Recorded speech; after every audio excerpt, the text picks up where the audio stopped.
दुनिया ने इतनी पीड़ा कभी नहीं देखी है जो आज देख रही है। गीता की फिलोसफी की relevance is as relevant today as never before. जब दुनिया के सामने दो बड़े मुद्दे थे तो प्रधानमंत्री जी ने टेकिंग गाइडेंस फ्रॉम गीता उन्होंने कहा हर संभव प्रयास होना चाहिए to avoid war.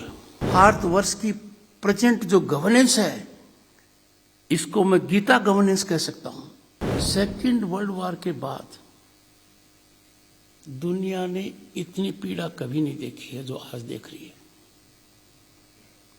We are virtually sitting on a volcano. दुनिया के दो conflagrations, one Iraq, one Israel Hamas, another Ukraine Russia, are too well known. Gita की फिलोसफी की relevance is as relevant today as never before.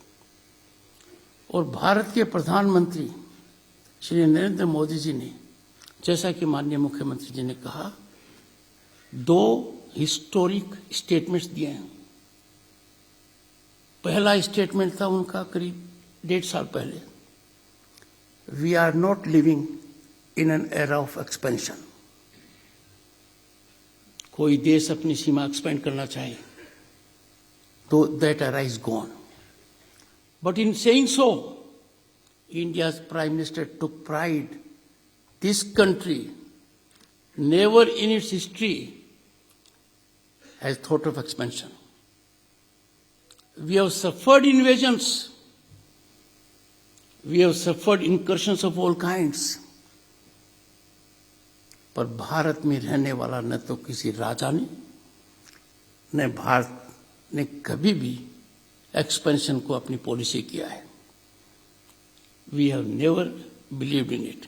And second, जब दुनिया के सामने दो बड़े मुद्दे थे तो प्रधानमंत्री जी ने taking guidance from Gita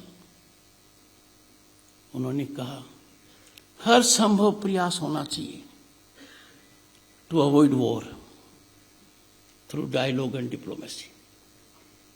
Gita में यह पराकाष्ठा पर गया था, यह भूमि साक्षी है इसकी। No effort was spared by Lord Shri Krishna to ensure that there be no war. But once